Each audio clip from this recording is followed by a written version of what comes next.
Já, komið sæl eftir og velkomin að Rauðaborðinu. Ég heiti María Lilja og hjá mér Margrét Valdimarsdóttir, doktor í afbragðafræðum og dósent í félagsfræði við Háskóla Íslands. Vertu velkomin. Takk.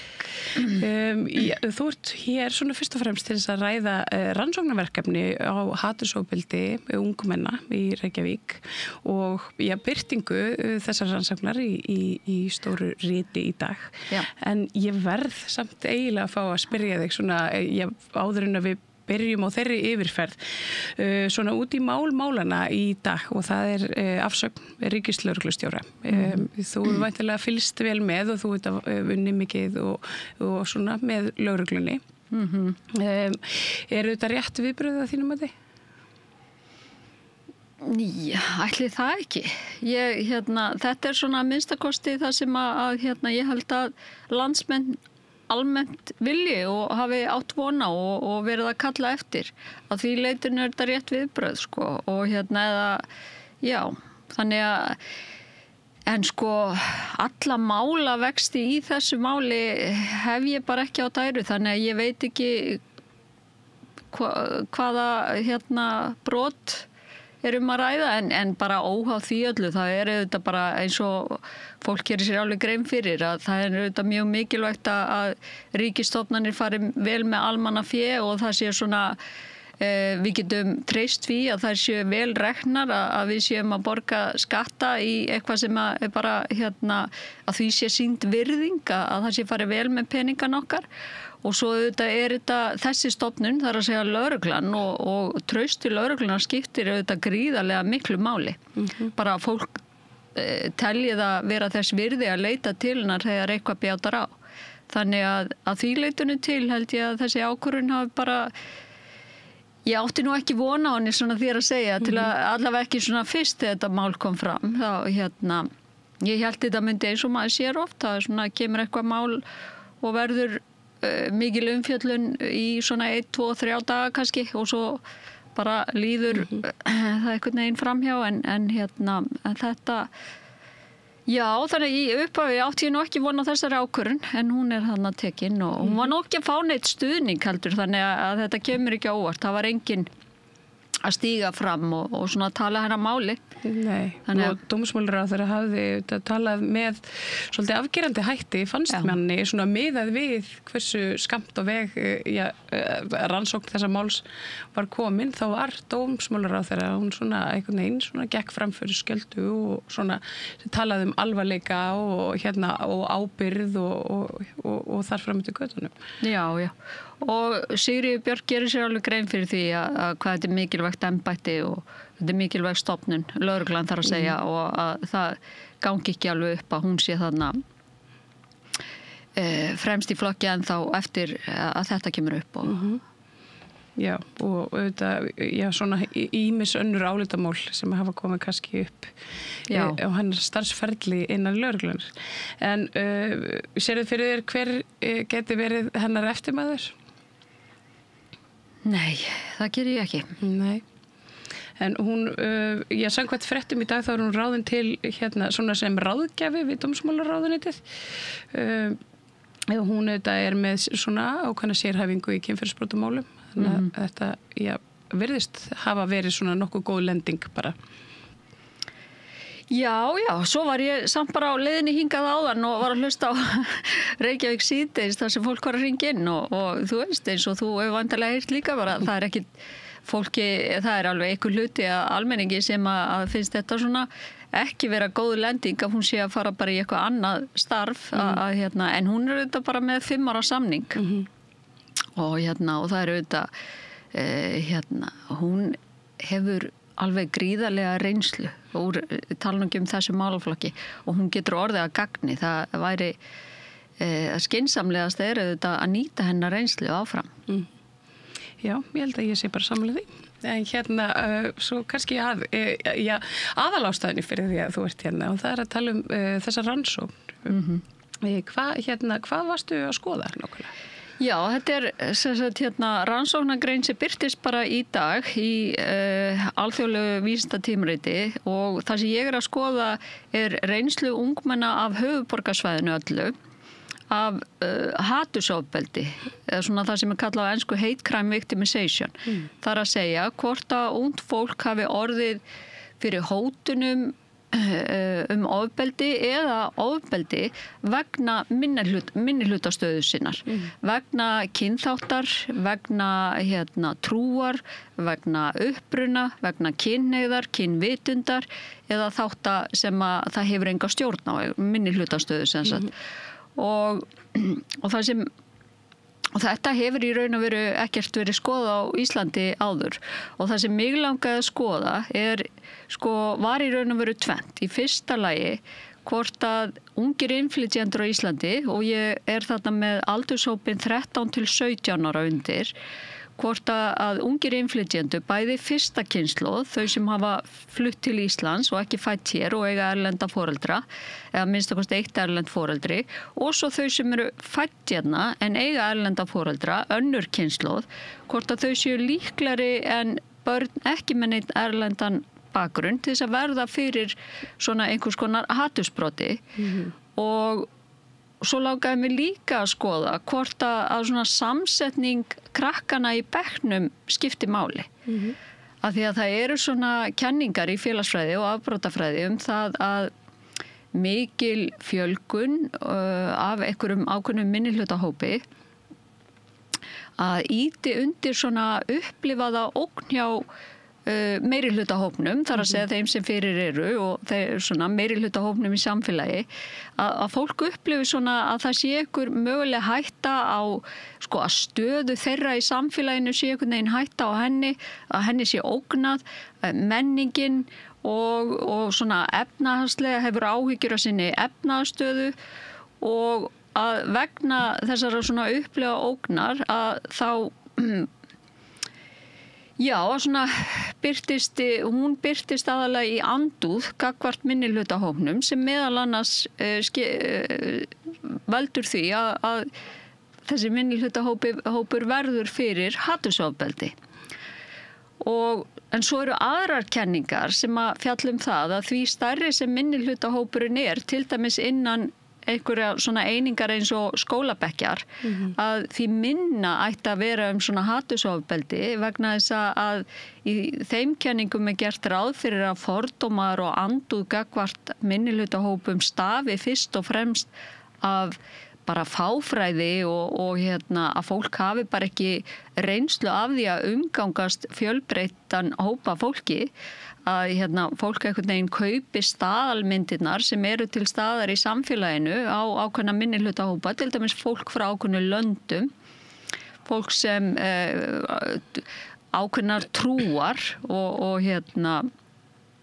að leið og það hafi tækifæri til þess að umgangast svona alls konar fólk og umgangast ólíka hópa og kynnast fólki að það drægi úr andúðinni og þannig að mig langaði svona því að þarna eru tvær kenningar sem að í raun og veru spá eða búast við ólíkum áhrifum af svona samsetningunni innan skólabekkjar. Þannig að mig langaði líka að skoða það. Og já. Hvers varstu vísari? Þú skoðar hvað, 3000? Já, ég tók bara, þessi rannsókn gerð með bestu aðferðafræðinni. Það að segja, ég tók tilviljunar úrtak úr þýði allra ungmenna á þessum aldri, tilviljunar úrtak bekkjar.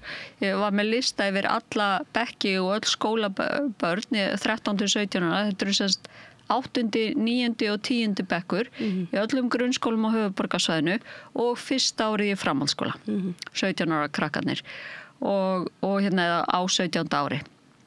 Og það sem mína niðurstöður sína svo sem það sé átti von á að fyrsta kynslóð innflytjenda mun líklegri heldur en innfædd ungmenni til að hafa orðið fyrir einhvers konar hatursofbeldi og önnur kynslóð það líka. Og bara ef við berum saman fyrstu kynslóð við innfædd börn að fyrsta kynslóð 4 sinnum líklegri til að hafa orðið fyrir einhvers konar hatursofbeldi á síðustu 12 mánuðum. Þannig ég bara að skoða nýlega reynslu sem þau hafa orðið fyrir.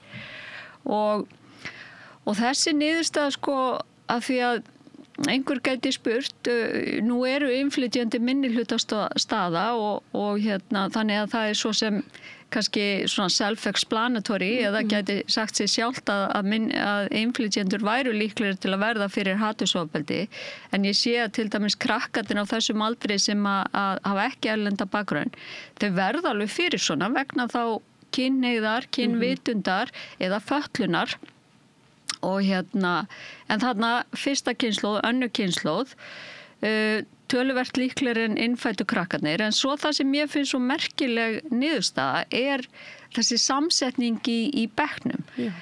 Og þá komst ég að því að sko fjölbreytileiki eða hlutfall innflytjenda, krakka með erlenda bakgrunn í skólabekk, hún hefur engin áhrif á hvort að líkur á því að einstaka nemandi verði fyrir hatursofbeldi. En að krakkar af fyrstu kynslóð, þau sem ekki fædd á Íslandi, þau sem í bekk með fáum öðrum innflytjendum eru miklu líklegri til að verða fyrir hatursofbeldi heldur en fyrstu kynslóðar ungir innflytjendur í bekk með mörgum öðrum. Þannig að það eitthvað við það að vera nýr innflytjenda á Íslandi og vera sko sá eini eða einna fáum í bekk og sem að gerir stöðu þessara krakka sérstaklega viðkvæma en sko með aðra kynslóð, krakkarna sem eru fædd hér að þá sambandið öfugt. Þar að segja að krakkarnir sem eru í bekk með mörgum þar sem að það hátt hlutfalli innflytjenda og eru af annarri kynslóð, þau eru líklegri til að verða fyrir svona hatursofbeldi. Og þá velti ég fyrir mér hvers vegna, og ef ég fer bara áður ég fer að tala það, þá sko bara með munin á þessum krökkum, og fólk verður bara að lesa greinina til að átta sig betur á þessu, með munin á þessu krökkum. Sko fyrsta kynslóð, ég sá að fyrsta kynslóð innflytjenda bara heilt yfir að einhver 9% af þeim hafði orðið fyrir svona hatursofbeldi á síðustu 12 mánuðum.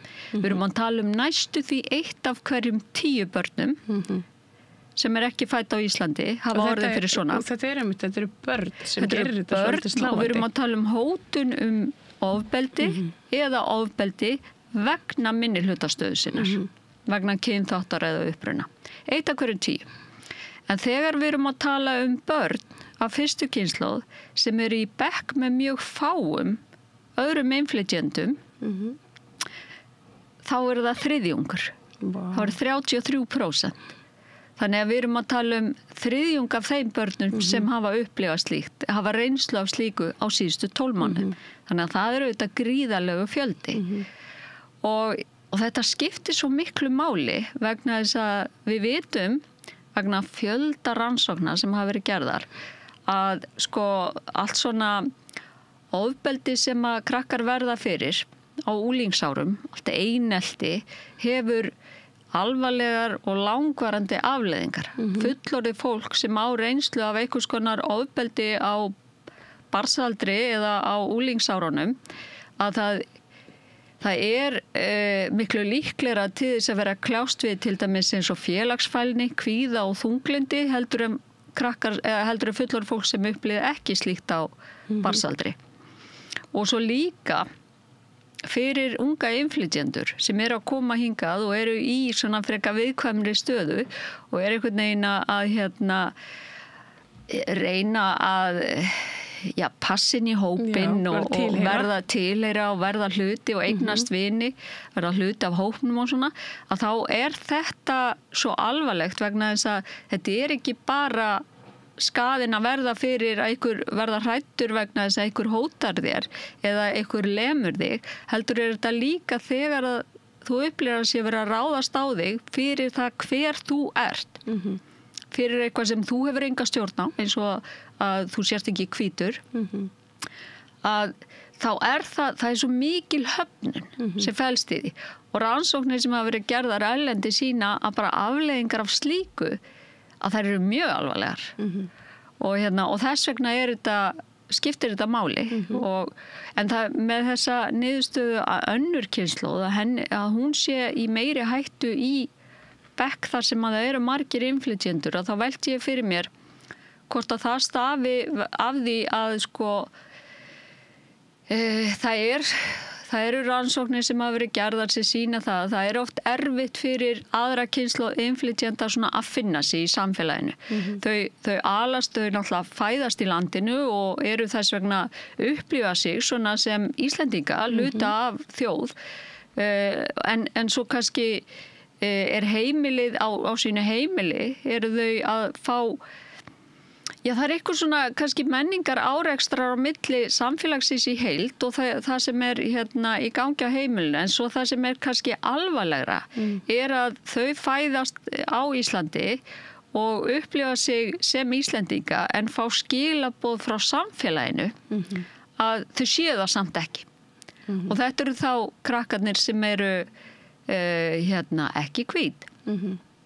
Og það var líka áhugavert að sem reyndar kemur ekki fram í þessari grein en hefur komið fram í svona öðrum greiningum sem ég gert og verið að birta annars staðar er að þegar að þau sögðust hafa orðið fyrir svona hatursofbeldi að þá spurðu við nánar hver var megin ástæðan, hver heldur hafa verið megin ástæðan fyrir því að var ráðist á því og það voru margir möguleikar sem þau gátu valið að sko þegar við erum að tala aðra kynslóð, þessar krakkar sem eru fædd á Íslandi, þá var kynþáttur langalgengasta ástæðan. En þegar við vorum að tala fyrstu kynslóð, að þá var það sem sagt uppruni eða trú sem var algengari, en þegar við erum að tala krakkarna ekki með erlenda bakgrunn, að þá var kynhneigð algengasta ástæðan, en svo líka kynvitund. Og föllun. Þetta hefur ekki verið skoðað með þessum hætti á Íslandi áður, þannig að þú hefur kannski ekki samanburðin svona á milli ára. En þetta hljómar eins og þetta sé mjög stórt vandamál. Ég held þetta sé vegna þess að afleiðingarnir eru svo alvarlegar að þá er þetta töluvert vandamál og það er rétt, ég veit ekki til þess að þetta hafi nokkuð tíma verið skoðað áður hér á Íslandi en það hafi verið gerðar Eyrún Eyþórsdóttir sem er lektor við Háskólann á Akureyri í lögreglufræðinni. Hún hefur tekið viðtal við fólk með erlendan uppruna á Íslandi, innflytjendur á Íslandi og tekið svona viðtalsrannsóknir þar sem að hún hefur einmitt fengið við fullorðna en ekki við unglinga og börn og hennar niðurstöður hafa verið í takti við það sem ég er að lýsa sko, að fólk svona upplifir að fordóma að frá samfélaginu á ýmsan hátt, það er annarkvort bara hvernig er hort á það út í búð eða hvernig það er náttúrulega sumir sem verða fyrir mjög alvarlegu eins og bara það er kallað á eftir því og þvímlíkt þannig að það hefur svona verið skoðað, það hefur verið skoðað ákveðnir hópar samskipti þeirra við lögreglunar og ég kannski að nefna þetta sérstaklega því að þetta er svona þær rannsóknir sem ég þekki best sem snúa af þessu og En þetta er svona með því að grípa inn í og kannski, ég veit ekki, greina þetta betur og svona skoða það og í framhaldinu bara með skólakerfinu og samsetningu bekkja og annars slíkt. Gætum við þá hugsanlega, þurfum ekki að slá neinu fram, en komið í veg fyrir áhættuhegðun og glæpi jafnvel bara seinna meir? Það held ég sko að því að við vitum það líka að það er engin einn þáttur sem hefur jafn sterkt tengsl við svona afbrota og ofbeldishegðun á eldri árum og hafa orðið fyrir ofbeldi á úlingsárum. Það er bara þannig. Það er ekki, ég segi tengsl en ég veit ekki að séu það er ekki 100% að séu orsakatengsl en það eru sterkt tengsl þarna á milli. Og þetta er mjög mikilvægt þess vegna og það sem ég myndi segja sko varðandi svona mína rannsókn, hvað segir hún okkur eitthvað hvað er hægt að gera?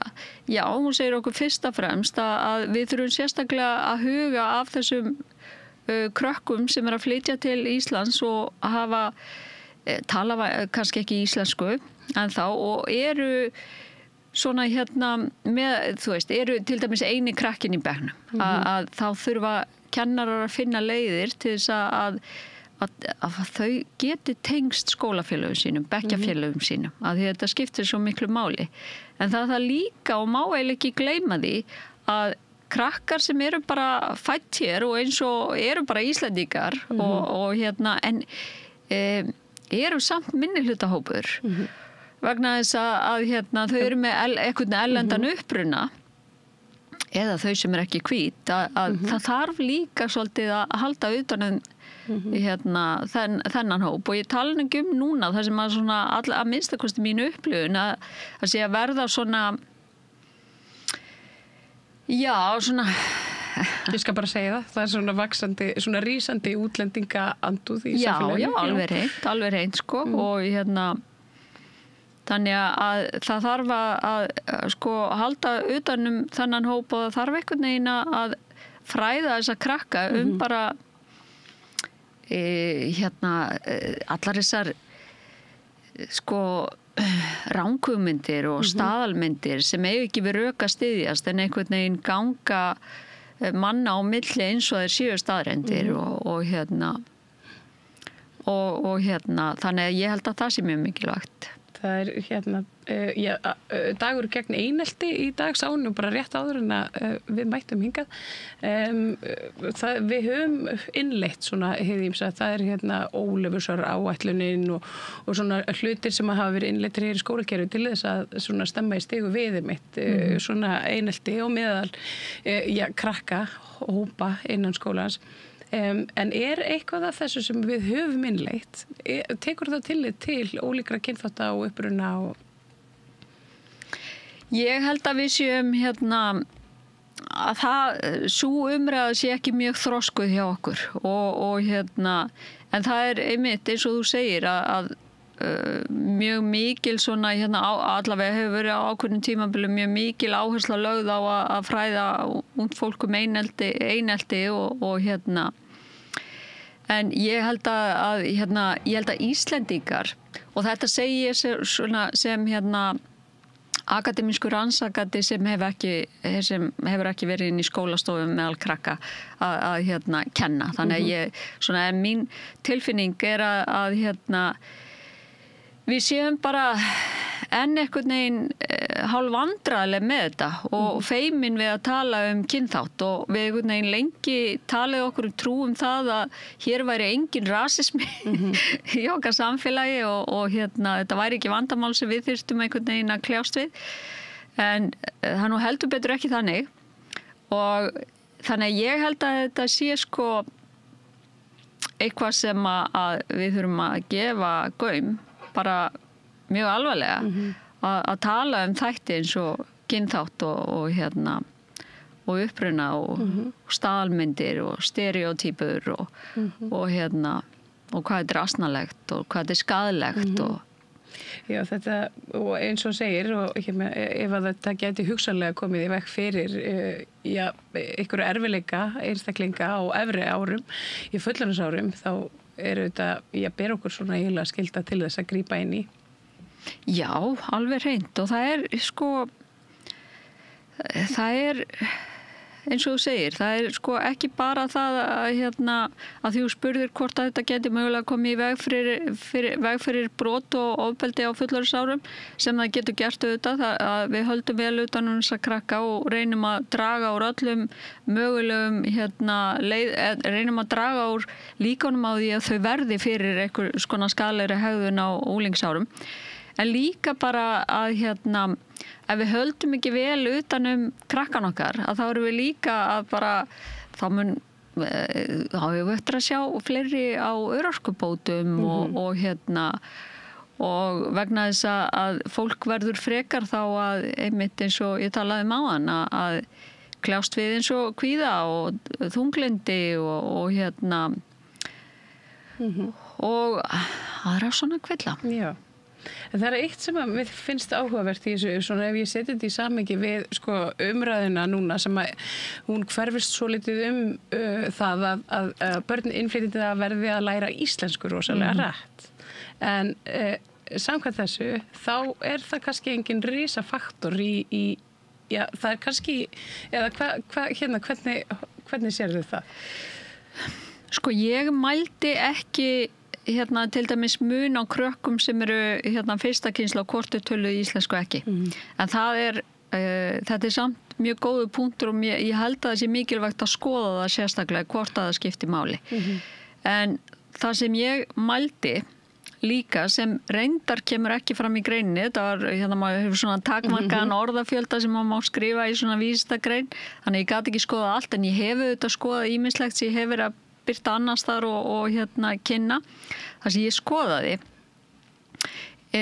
til dæmis hvort það skipti máli, hvort foreldrar þeirra væri frá landa utan vestrænna ríkja eða utan Evrópu.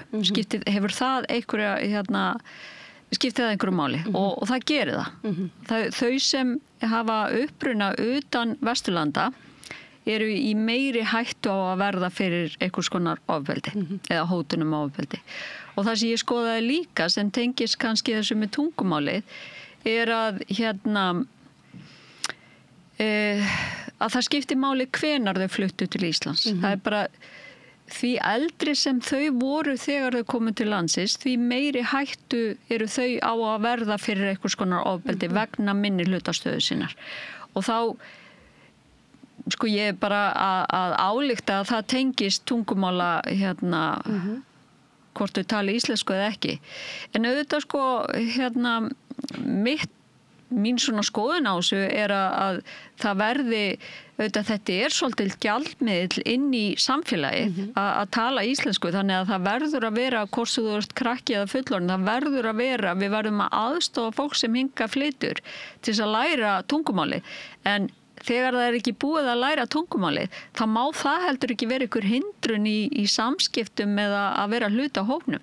Það bara fullt af fólki sem að talar ekki íslensku ennþá en samt að verða hluta samfélaginu og vill verða hluta samfélaginu.